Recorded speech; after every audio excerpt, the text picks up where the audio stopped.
Philippines లో MBBS చదవాలనుకుంటున్నారా? ఫ్రీగా వెళ్లి చూసి నచ్చితేనే ఎంబీబీఎస్ అడ్మిషన్ తీసుకోండి.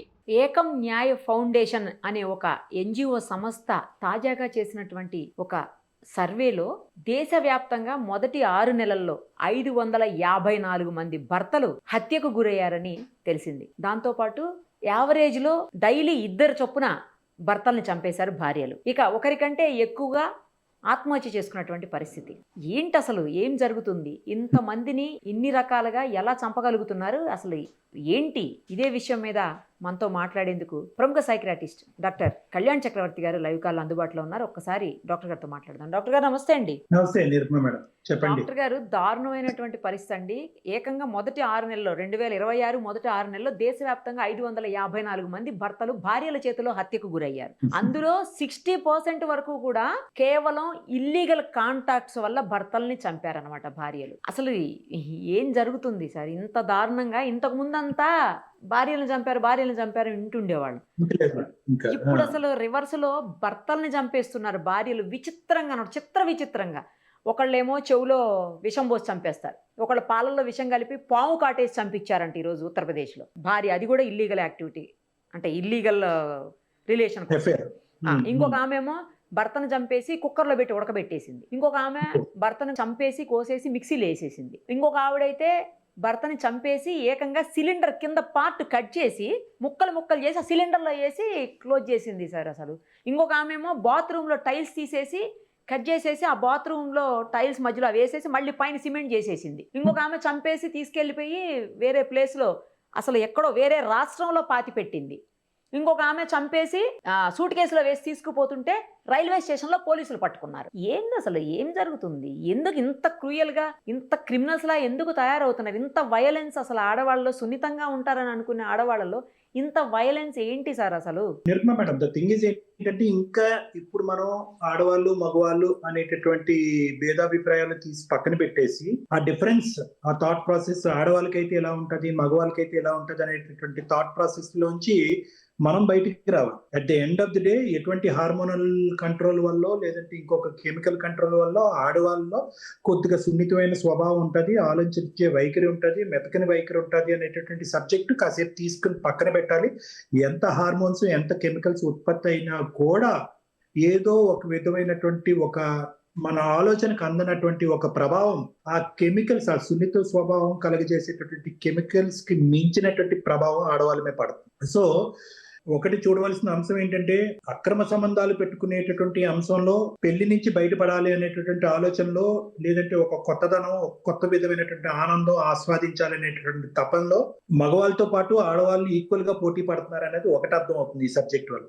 రెండో సబ్జెక్ట్ ఏంటంటే కనుక నాకు ఇబ్బంది కలిగి నాకు అడ్డుగా నిలిపించేటటువంటి వ్యక్తిని తొలగించేటటువంటి ప్రయత్నంలో, అది భర్త అవనియండి ఎవరైనా కూడా, వాళ్ళని చంపటం అనేటటువంటి దానికి మేము వెనకాడం అనేటటువంటి సబ్జెక్ట్ కూడా సైకలాజికల్ మార్పు కనిపిస్తుంది. సార్ ఇష్టం లేకపోతే వదిలేస్తే అయిపోద్ది కదా సార్, ఎందుకు చంపేయడం? అంటే ఏంటంటే మేడం, ఇప్పుడు ద థింగ్ ఇస్ ఏంటంటే మీరు చూసేటటువంటి ప్రతి ప్రక్రియలో ఆ సైకలాజికల్ ప్యాటర్న్ ఏదైతే ఉందో, ఎవరికి వాళ్ళు ఈ పని చేసినా కూడా దొరికిపోతున్నారు అనేటటువంటి సబ్జెక్టు తీసి పక్కన పెట్టేసి, ఈ పని చేసినా కూడా మేము దొరకము, మేము అతీతులము, మేము చేసేటటువంటి విధి విధానం బట్టి, మేము టెక్నిక్ బట్టి, టాలెంట్ బట్టి మేము దొరకడానికి అవకాశం లేదు కాబట్టి వదిలేస్తే కనుక భారం నా మీద పడుతుంది. ఏ కారణం చేత వదిలేస్తున్నావు, ఎందుకు వదిలేస్తున్నావు, నీకెవరున్నారు, ఇలాంటి ప్రశ్నలు వస్తాయి. కాబట్టి కనిపించకుండా, వినిపించకుండా గోప్యంగా, టెక్నికల్ గా, టాలెంటెడ్ గా చంపేసి ముక్కలను కోసేసి దాచిపెట్టేసేటటువంటి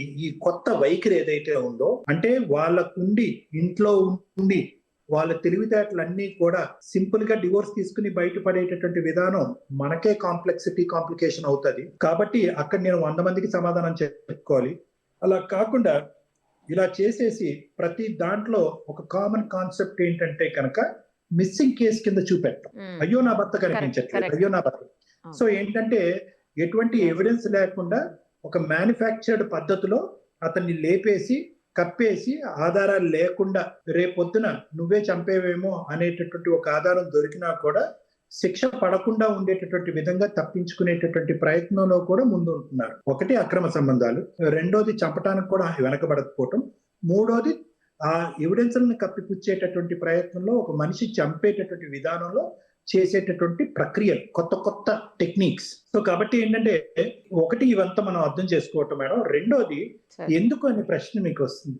the thing is 70 to 80% cases లో వాళ్ళ ప్రజెంట్ ఉండేటటువంటి స్థితిగతులు బట్టి, పరిస్థితులు బట్టి కానీ నచ్చకపోవటం, హింసకు లోనవటం అనేటటువంటిది ఒక సెక్షన్. కంటిన్యూస్ గా నేను హింసకు లోనవుతున్నాను, బాధపడుతున్నాను, ఇప్పుడుకొచ్చి నా జీవితాన్ని ఆస్వాదించలేదు, ఆనందించలేదు, ఎవరో ప్రేమగా మాట్లాడుతున్నారు, ఇప్పుడు వరకు నా పెళ్లిలో నేను చూపెట్టినటువంటి జీవితాన్ని వాళ్ళు నాకు చూపెడుతున్నారు, ఒక కొత్తదనాన్ని ఇస్తున్నారు, ఇదా జీవితం అంటే. ఇది 2-3 సంవత్సరాల్లోనే ఇంత గొప్ప అద్భుతమైనటువంటి అనుభూతిని నాకు కలిగిస్తే కనుక అనవసరంగా నేను భర్త పక్కన ఉంటూ ఇలా జీవితాన్ని నరకం అనుభవించడం ఎందుకు? ఈ 2-3 సంవత్సరాల అనుభూతిని ఒక 30-40 సంవత్సరాల పాటు అనుభూతి కింద నేను ఎందుకు మార్చుకోలేను అనేటటువంటిది ఒక వైఖరి. రెండోది ఏంటంటే కనుక ఒక కొత్తదనం కనిపించేటప్పటికి, ఒక అక్రమ సంబంధంలో కొత్తదనం కనిపించేటప్పటికి పాత పెళ్లిలో ఉన్నటువంటి నరకం అనేటటువంటిది ఇంకా భూతద్దంలో కనిపిస్తూ ఉంటుంది. అమ్మా ఏదో ఇంతకాలం బట్టి నన్ను ఇంత నరకాన్ని చూపెట్టాడా, పన్నుకు పన్ను, మేక్కు మేక్కు, కత్తికి కత్తి, కాబట్టి నేను లేపేయాలి అనేటటువంటి పగా ప్రతీక. మూడో అంశం ఏంటంటే కనుక సవ్యంగా సాగిపోతున్నటువంటి ఆ జీవితంలో ఈ ప్రేమ అనేటటువంటి ఒక కొత్త అక్రమ సంబంధం రూపం దాల్చినటువంటి ఆ ప్రేమ అనేటటువంటి ఒక కొత్త అనుభూతి, నేను 100 106 నేను వదిలించుకోలేను. డైవర్స్ ఇలాంటి మార్గాలను పోతే ఇప్పుడు అప్పుడే తేలేటటువంటి అంశం కాదు. ఈ ప్రేమను కల్పించుకోవాలి అంటే కనుక బాగానే ఉన్నటువంటి ఆ కుటుంబ వ్యవహారాన్ని అంతం చేయాలి అనేటటువంటి ధోరణి. ఇంకా ఏంటి మేడం మనకు అర్థం కాంది, పిల్లలు కూడా చంపేస్తున్నారుగా, అక్రమ సంబంధం పిల్లలను కూడా చంపేస్తున్నారు కదా. పాపం వాళ్ళు ఏం చేశారు? ఇప్పుడు ఈ ప్రోగ్రామ్, ఇప్పుడు మీ న్యూస్ చూసేటటువంటి ప్రేక్షకులు ఈ ప్రశ్న అడగచ్చు.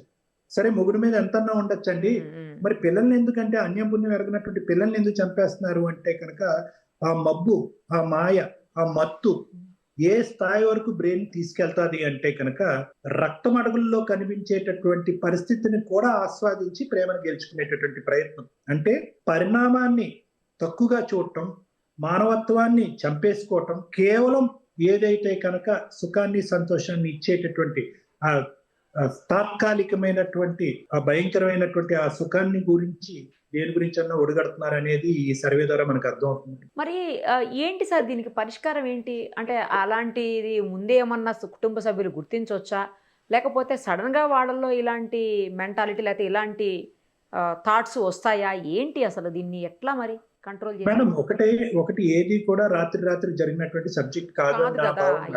ఎందుకంటే ఎంతో కొంత ఈ సబ్జెక్ట్ మీద రెడ్ హ్యాండెడ్ గా దొరకటము, ప్రశ్నించటము, అడగటము, ఒక 2-3 పంచాయతీలు అవటము, పబ్లిక్ లో పోవటము, ఎంతో కొంత ఒక చిన్న ఎవిడెన్స్ అయితే కనుక భార్యాభర్తల మధ్యన, బయట ప్రపంచానికి కనిపించకపోయినా భార్యాభర్తల మధ్యన ఎంతో కొంత అయితే కనుక ఖచ్చితంగా కనిపించడానికి అవకాశం ఉంటుంది. కానీ ఏంటంటే ప్రతిసారి జీవిత ప్రయాణం ఇంతకాలం కొనసాగింది కాబట్టి ఒక అవకాశం ఇస్తే తప్పేంటి అని చెప్పి చాలా మంది ఒక అవకాశాన్ని ఇస్తా ఉంటారు.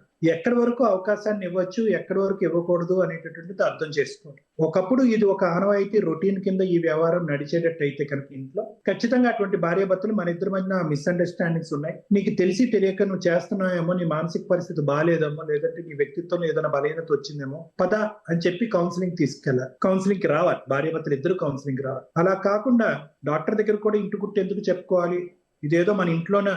ఎందుకంటే ఎంత కాదనుకున్నా ఆడవాళ్ళు ఇలాంటి పని, ఇప్పుడు ఆడవాళ్ళు ఎగ్జాంపుల్ కింద తీసుకుంటున్నాం కాబట్టి చెప్తున్నాను, ఇలాంటి పని చేసేటప్పుడు మగవాడికి ఆటోమేటిక్ గా విపరీతమైనటువంటి కోపం, భావోద్రేకం వస్తుంది. ఎందుకంటే అతని ఈగో బాగా డ్యామేజ్ అవుతుంది. ఆడవాళ్ళు మగవాళ్ళు ఇలాంటి తప్పులు చేస్తే 1-2 అవకాశాలు ఇస్తారేమో కానీ యూజువల్ గా మగవాళ్ళకి అది ఇంటిగ్రిటీ, పర్సనాలిటీ, వ్యక్తిత్వానికి ఒక ఛాలెంజ్ లాగా అనిపించి అవకాశాన్ని ఇవ్వటానికి ఇష్టపడక వాళ్ళని అక్కడే నిలదీసి పెద్దవాళ్ళ సమక్షంలో పంచాయతీ పెట్టి వాళ్ళని కొట్టి తిట్టి అవమానించేటటువంటి పరిస్థితి వస్తుంది. ఆటోమేటిక్ ఈ ఆడవాళ్ళు ఎవరైతే కనుక వాళ్ళు ఆల్రెడీ తప్పు చేసి మళ్ళీ ఇటువంటి పని జరిగిందో ఈ పరువు పోటాన్ని చాలా సీరియస్ గా తీసుకుని, అదిగో మా మొగుడు ఇంతకు ముందు శాడిస్ట్ అయితే కనుక ఇప్పుడు డబుల్ శాడిస్ట్ అయ్యాడు కాబట్టి అవతల వాడు ఎవడైతే ఉన్నాడో వాడు ఇంకా పెద్ద దేవుళ్ళ కనిపిస్తాడు. సో కాబట్టి ఏంటంటే ఇలాంటి పంచాయతీలు సహజ సిద్ధంగా భావోద్రేకాల మధ్యన భార్యాభర్తలు మాట్లాడుకుంటే కొట్లాట్లకు దారి తీస్తుంది. కాబట్టి పెద్దల వరకు తీసుకెళ్తే కనుక ఇంకా అవమానకరంగా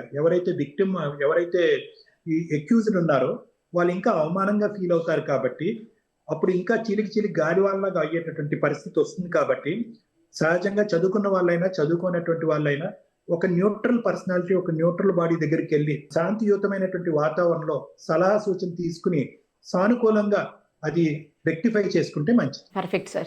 thank you sir. Thank you.